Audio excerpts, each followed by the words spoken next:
Hi fantasy managers and welcome to FPL Team Talks. In this video I'm going to go through my team selection for GameWeek 25. I'll talk about captaincy, transfers I plan to make and my chip strategy. So if you enjoy these sort of videos, please give it a like, don't forget to subscribe, and in the meantime, let's crack on.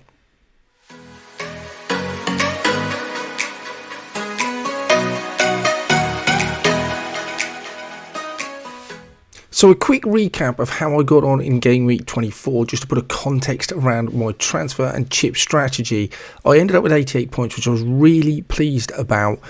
For once, it feels like the captaincy I got right. Haaland could have been Saka, but never going to get out. I don't think I was ever going to go there away from home at West Ham.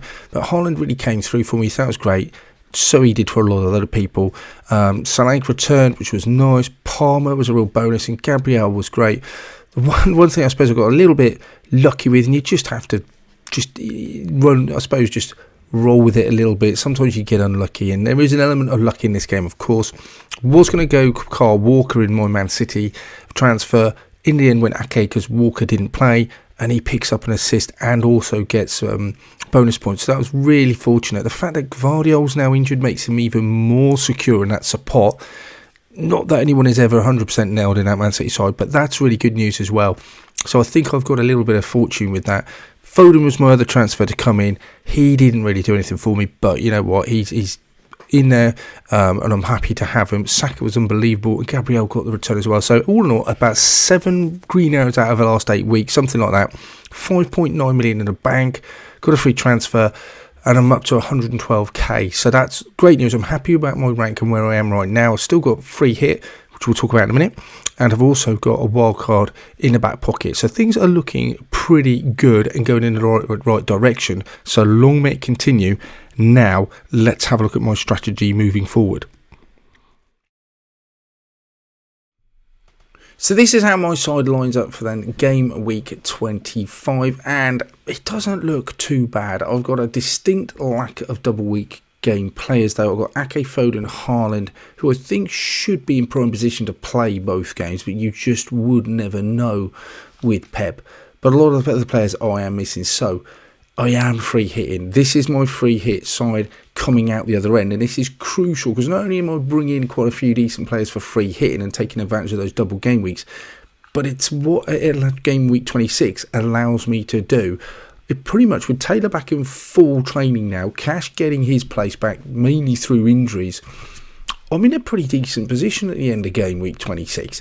So I go in there with a transfer, plenty of money in the bank, got 5.9 and a little bit of flexibility to do something and start planning straight away for Game Week 29 and that bigger blank. So I haven't got to start worrying about taking hits and Liverpool players coming out because I don't want to keep them beyond Game Week 26. I've got Forest away, then they've got Man City, then they blank in 29. So I've just got no interest in them at all longer term. The Man City players are fine. I'm not sure where to go with on my extra transfer. It could be to take Taylor out, but if he's playing, that feels like a little bit of a sort of luxury move. Or Charlton and Porro, I don't really want to take them out either because both will play in 29. So that leaves Palmer. Got a lot of investment in Palmer. His fixtures don't look great, to be fair. So it could be that Palmer comes out and I'll bring up another player just to ensure I've got enough for 26 and also moving forward into 29. That's the nice thing about the free hit for me. I just think it works perfectly for me. I've still got my wild card, so I intend to use that in 30. I know a lot of other people are going to be looking at a triple captain in Haaland. That is fine. I don't think there's anything wrong with that. I would think I would be doing that if I wasn't free hitting in 25. For me, I'm just going to use it for Salah in Game Week 28 because that's a fantastic set of fixtures. And I'm just not using a free hit. I am taking a gamble. I'm kind of getting ahead of the game, I suppose, and then I will worry later on in the season when it gets to those blank and doubles and 34 and 37 as to whether I can maintain a rank if all things go well. But I'd rather do it now where I know Man City and Liverpool are both competing and are going to want to win these games. Game Week 37, I just don't know. Man City will be resting players who will be available. I'm just really not sure what the priority for the teams are going to be. So why leave it to chance? I'm just going to use it now. But I've got plenty of time, therefore, to set up for Game Week 29 without using the free hit. 30, and almost dead end it into that game week. And then in 30, I'll know who's doubling for the rest of the season, though I won't know when, but I can start to use my wildcard to plan those double week players in. 34 might be difficult, but I'm just going to have to use transfers to get around that. If I have to use hits, then that's probably going to put me back to where a lot of people are now using hits. So I'm not worried about either of those. I think now this suits my team down to ground. It won't suit everyone. And this is going to be my free hit, or was at the start of the week. This is where I was thinking at the start of the week. I've actually upgraded it, changed, I don't know if upgrade is the right word. Norgard just doesn't sit right with me at all. So I want to attack it a little bit. Now this side, I think, isn't going to be the finished article. I do feel like I'm waiting for news, particularly from Klopp, as to who's going to start both games. I think Virgil's pretty much nailed. I think Darwin's got a good chance. Jota, with Diaz, Salah possibly getting minutes off the bench, and then you've also got Gakpo. I'm just not sure who's going to start both games. I don't think whatever team news we get, we're all going to get that. Jota and Darwin and Virgil seem the obvious choices. With Trent out, Konate out, it feels like right back it's either going to be Gomez or it will be Conor Bradley. And I'd love to put Conor Bradley in, but I think Gomez gets one of those games. But then will he play centre-back or Konza play centre-back? I just don't know. With the EFL Cup final coming up, that second fixture is just going to be very difficult to predict. I did go originally Edison instead of De Bruyne, and that's where Norgard in. I think I'm just going to attack the double game weeks with De Bruyne and Foden. I'm a little bit unsure about those two playing both games. We'll just have to wait and see.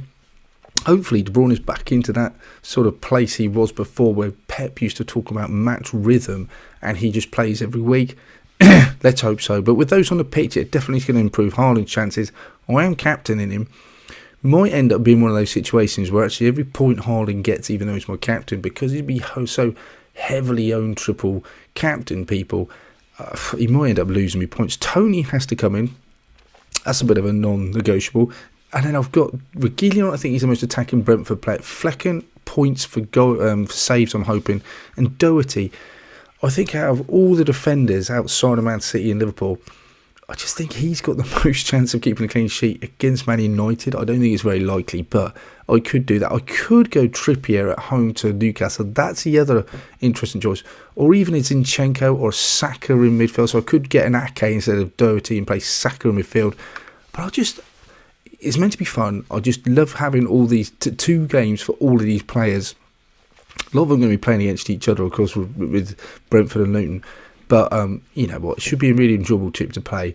I should hopefully get a green arrow. That's a whole idea of free hit, and it leaves me in a decent position afterwards. If we get any news from Klopp about Salah possibly starting one of the games, that might, I don't know, will it change my thinking? Because it means that maybe I won't make me bring Salah in. That just won't happen. I don't think anything he can say will make me convince me he's going to start both games. So I'd still rather, even if he started one of them, I'd still rather take the chance on Jota or Darwin. I could go Diaz. But we'll wait and see from press conferences. Anything else comes out. Otherwise, this is it. Tell me what you think.